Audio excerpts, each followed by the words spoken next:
జిల్లేడిని ఆర్కా అని అంటారు. సూర్య కిరణాలలో ఉండే శక్తిని ఈ మొక్క గ్రహించినట్టుగా అంత అద్భుతంగా మరొక మొక్క లేదని వచ్చే ఆర్క్ అని పేరెట్టారేమో, నాకైతే తెలియదు. అది ప్రతి ఆకు పచ్చకున్న ఆకంతా కూడా ఈ పత్రహరితాలంతా సూర్యకిరణాల శక్తి వల్లే ఇంత అద్భుతంగా పెరుగుతున్నా అన్నిటికీ వచ్చింది. కానీ దీనిలోకి అధికంగా వచ్చినాయి. అది విశేషం. ఏంటంటే ముందుగా దంతాల గురించి మాట్లాడుకుందామండి. దంతాలు చాలా ఇబ్బంది పెడుతుంటాయి కొందరిని. చిన్నపిల్లల్ని చాక్లెట్లు అదే పనిగా తినేయడం వల్ల, పెద్దవారిని ఏమండి ముక్క ముద్ద కరకర ఇరగదీసి నైలు తినడం వల్ల ముక్క ముద్ద దంతాలు బాధ పెడతాయండి.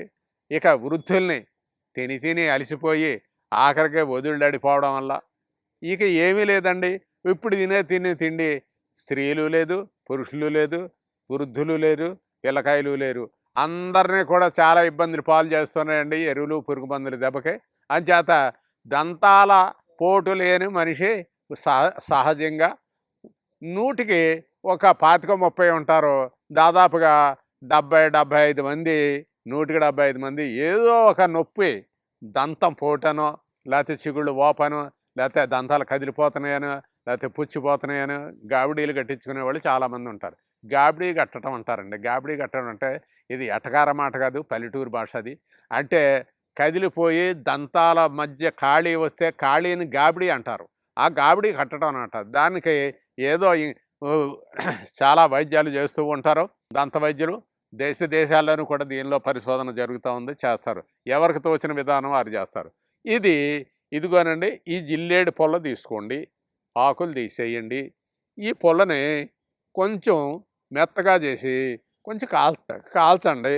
కాల్చి రోజు దంతాలు తోముతూ ఉండండి. దంతాలు తోముతూ ఉంటే మళ్ళీ బిగిసిపోతాయండి. అసలు చిగుళ్ళు లోపల ఉండవండి. అలాగే సూక్ష్మక్రిములు ఉండి లోపల ఏ విధమైనటువంటి ఇబ్బందులు లేకుండా హాయిగా తగ్గుతూ ఉంటుంది. కొద్ది రోజులు అలా చెయ్యాలి, రోజులు తరబడి, కొద్ది రోజులు మాత్రమే. అయితే దీనిలోనూ పాలు చాలా విషపూరితమైన, అది గుర్తుంచుకోండి. గర్భిణీ స్త్రీ కానీ చేసినట్లయితే, ముందుగా హెచ్చరికగా చెప్తున్నాను, గర్భిణీ స్త్రీ కానీ దంతాల నొప్పులని చేసినట్లయితే గర్భస్థ శిశువుతో సహా ఆ తల్లి దక్కదు, బ్రతకదు. ఒక్క 4-5 రోజులు చేసేమాటైతే మటాష్ ఇంకేముండదు. ఆసుపత్రిలో డాక్టర్ కూడా రక్షించలేడు ఆయన్ని, అంత విషమైంది ఇది. అందుచేత ఆ హెచ్చరికను తెలియజేస్తూ, ప్రమాదాలను చెబుతూ, అలాగే దీనివల్ల కలిగే గొప్ప లాభాన్ని చెప్తాను. ఇదిగోనండి, ఈ ఆకు వెనక పక్కనే చిన్న నూగు ఉంటుంది. నూగు తీసుకొని కొంచెం వెనలో కలిపి అలా మింగుతూ ఉంటే స్త్రీకి తెల్లబట్ట వ్యాధి అద్భుతంగా తగ్గిపోద్ది. ఎంత సులువైన వైద్యమో చూడండి. అలాగే కడుపు నొప్పి వస్తుంది, నెలసరి దోషాల వల్ల నెలసరి వచ్చేటట్టుగా చాలా నొప్పి వస్తుంది అనే అమ్మాయిలు ఉంటారు, బాలికలు. వాళ్ళకి ఏంటంటే ఒక ఆకుని నిరాగిస్తే పాలు వస్తూ ఉంటాయి.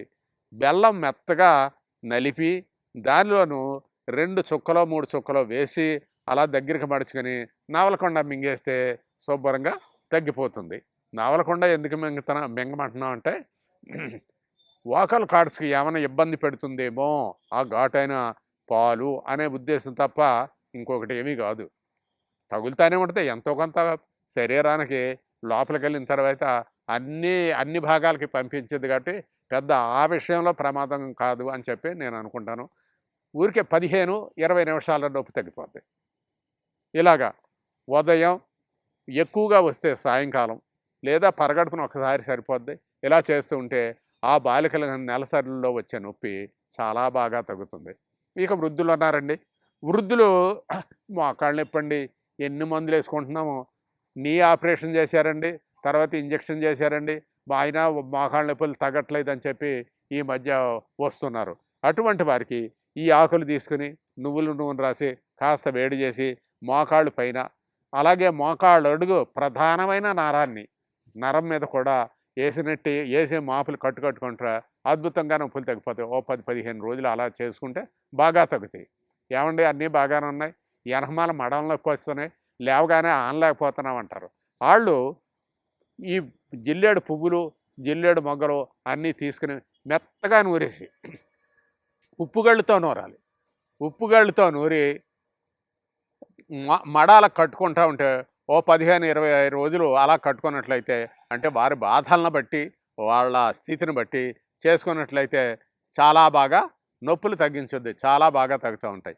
ఇక జిల్లేడు చెక్కను తీసుకుని ఉప్పుగళ్ళతోటి మెత్తగా నూరి మోకాళ్ళకు పట్లేస్తే కూడా తగ్గుతున్నాయండి.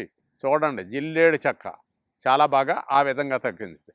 జిల్లేడు పాలు ఉప్పుగళ్ళు కలిపి ఏదైనా పురుగు కుడితే, అది పాము కావచ్చు లేకపోతే మరొకటి కావచ్చు, తేలిక జాతి ఏ అయినా సరే, కందిరీగలని తేనెటీగలని రకరకాలు ఉన్నాయి, అవి అక్కడ కాటు మీద కొంచెం అలాగ మర్తన చేసినట్టయితే జిల్లేడు పాలు ఉప్పు ఆ విషం విరిగిపోద్ది, తప్పకుండా చాలా తేటగా బాగా ఉంటుంది అన్నమాట. ఇక జిల్లేడు మొగ్గలు తీసుకోండి, మిరియాలు తీసుకోండి. జిల్లేడు మొగ్గలు ఎంత బరువు ఉన్నాయో అంత బరువుగా మిరియాలు తీసుకోండి. ఈ రెండు కలిపి నువ్వుల నూనెలో వేయించండి. వేయించి మాడకుండా చూసుకుని చిన్న చిన్నగా మాత్రలు చేసుకుని నూరేసి మాత్రలు చేయాలి. మాత్రలు చేసి మింగుతూ ఉంటే లోపల ఉన్నటువంటి ఏ రకమైన గడ్డ అయినా సరే, స్త్రీలకు పోలోపియన్ ట్యూబ్లో సిస్టులు ఉన్నాయి, గడ్డలు ఉన్నాయి అని చెప్తా ఉంటారు. ఆ గడ్డలు కూడా సిస్ట్ కంటే గడ్డలకి ఎక్కువ ప్రాధాన్యత ఇచ్చి దీన్ని ఔషధంగా వాడుకోవచ్చు, చాలా బాగా తగ్గుతూ ఉంటుంది. ఇక మరొక విషయం చెప్పాలండి మనం, ఎందుకంటే జిల్లేడు మొదలు తీసుకొని వేరు భాగం తీసుకుని చాలామంది విగ్గిన అది మీరు ఎప్పుడైనా చూస్తే బాగా మొదల చెట్టుని తీసుకుంటే అచ్చంగా వినాయకుడు తొండం ఎలాగుంటుందో, వినాయకుడు రూపం ఎలాగుంటుందో ముఖ భాగం అదే విధంగా ఉంటుంది. దీన్ని అద్భుతమైందనమాట ఆ స్థితి. కాబట్టి దాన్ని తవ్వి తీసుకొని చాలామంది అంటే ఉత్తరాదిని, ముఖ్యంగా ఆయుర్వేద ప్రేమికులు, వృక్ష ప్రేమికులు, వాళ్ళు ఏం చేస్తారు, ఆ పచ్చిదాన్ని తీసుకొని ఆవు నెయ్యి పూసి పూజాగృహంలో ఉంచుతారు. దాని నుంచి వచ్చేటటువంటి వాయువులు ఏవైతే ఉన్నాయో రోగ క్రిములని ఒంటి నుంచి ఇంటి నుంచి బయటకు పారదోలుతాయని చెప్పి చాలా నమ్మకం ఉందండి. దీన్ని అటువంటి వేరుని తీసుకుని చిన్న ముక్కలు చేసి దాన్ని బొగ్గులుగా కాల్చాలి. బొగ్గులు తయారు చేసుకోవటం అదొక నేర్పరితనం, అలవాటు ఉండాలి. ఆ బొగ్గులను తయారు చేసుకొని మెత్తగా పొడి చేసి దానిని పొడికి సరిపడగా పటిక బెల్లం పొడి కానీ పంచదార కానీ కలిపి ఒక్కో చెంచా పొడి తీసుకొని దానిలో 2 చెంచాలు ఆవు నెయ్యి వేసి రోజు తింటూ ఉంటే చమత్కారం ఏంటంటే, స్త్రీ పురుషులకు సంబంధించిన వ్యాధులు అంటే వీడిస్ వెనేరియల్ డిసీజెస్ అంటారు, అందులో ముఖ్యంగా వచ్చేది ఎయిడ్స్ కంప్లీట్గా తగ్గిపోతుంది. ఎయిడ్స్. ఇక రెండోది సెగ వ్యాధి, రకరకాల వ్యాధులు, సవాయి వ్యాధులు, ఎన్నో వ్యాధులు ఉన్నాయి, అన్నీ తగ్గుతాయి. ఆయా మర్మ భాగాలు విపరీతంగా నల్లబడిపోయి ఉండేవి తేటన రంగు వస్తుంది, మళ్ళీ సహజమైన రంగు వస్తుంది. ఇది ఎంత అద్భుతమైన మందో చూడండి. ఆ ఔషధాన్ని అలా తయారు చేసి పూర్వీకులు వాడేవారు. ఎంత చెప్పినా మొక్కల గురించి మనకు తెలిసింది ఇసుక పాయ అంత కూడా ఉండదు, తెలియంది కొండ అంత ఉంటుంది. ఎవరి అనుభవాలు వారి అని తెలియజేస్తూ ఈ మొక్క గురించి తెలిసిన కొన్ని విషయాలు మాత్రమే నాకు మీతో పంచుకోవటం జరిగింది. ఈరోజు ఈ చిరుజాతి మొక్క గురించి, దీని లక్షణాలు, అనుభవాల గురించి మీతో పంచుకోవడానికి నాకు చాలా ఆనందంగా ఉంది. ప్రేక్షకులు ఎక్కడికక్కడ ఈ మొక్కలను చూస్తూనే ఉంటారు. అయ్యా, మీరు బండి వేసుకుని పరిగెట్టుకుని వెళ్ళిపోవటం కాదండి, కారు వేసుకుని వెళ్ళిపోవటం కాదు, మీ ఆరోగ్యాన్ని బాగు చేసుకోవడానికి ఆసుపత్రిలో పట్టడం కాదు కావాల్సింది. మీరు స్థాయిగా ఆలోచించి మన చుట్టూ ఏమున్నాయి మొక్కలు చెట్లు అని చెప్పి చూడండి. ఇదిగోనండి దీన్ని కుక్క పొగాకు అంటారు. ప్రతి చోట కనపడతా ఉంటుంది. దారులు పక్కన ఉంటాయి, గోడల పక్కన ఉంటాయి, ప్రతి ఊళ్ళోనూ ఉంటాయి. అంత ఎందుకండి, ఇది మహానగరం అయిపోయింది విశాఖపట్నం, ఎక్కడున్నాయి.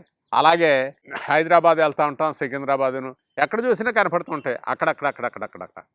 ఎందుకంటే ప్రకృతి రహస్యం ఏంటంటే నిన్ను రక్షించటానికి, నీ వ్యాధులను తొలగించటానికి ఔషధ రూపంలో చాలా మొక్కలను ఉంచుతుంది. ఇంకాను మీరు ఎన్ని డౌజర్స్ పెట్టి తోసేసినా, ఎంత నరికేసినా, ఏళ్లతో పీకేసినా అది పెంచుకోవాలి అనే తత్వం మీకు రావాలని చెప్పి మా ఆవేదన. ఇది ఏం చేస్తుందట, రొమ్ములు నొప్పుగా ఉంటాయి కొందరు తల్లులకి, ఏ కారణం చేతైనా కావచ్చు. కఫం గడ్డలు రావచ్చు, లేదా క్యాన్సర్ గడ్డలు రావచ్చు.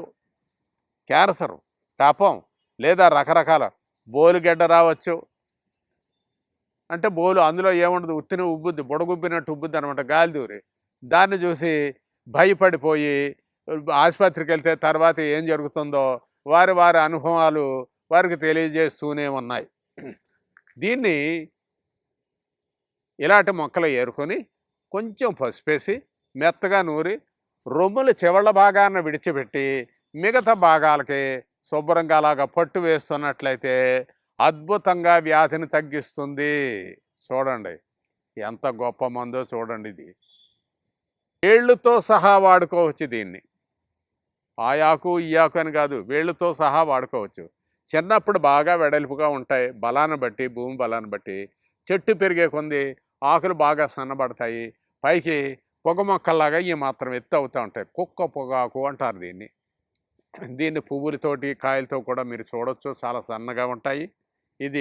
ఈ కుక్క పొగాకుని రొమ్ముల వ్యాధులను తగ్గించుకోవడానికి మీరు అదృష్టవంతులైతే ఈ మొక్క వరకు మీ బాధలు పడేటటువంటి తల్లుల్ని మరల్చండి, ఆలోచన మరల్చండి. ఈ మొక్కను ఔషధంగా వాడుకోండి. వీడియో కనుక మీకు నచ్చినట్లయితే లైక్ చేయండి, షేర్ చేయండి. మరిన్ని వీడియోస్ కోసం మా ఛానల్ని సబ్స్క్రైబ్ చేయండి. మీ అభిప్రాయాలు మాకు కామెంట్స్ రూపంలో చెప్పండి. మరిన్ని వీడియోస్ కోసం మా ఛానల్ని సబ్స్క్రైబ్ చేయండి.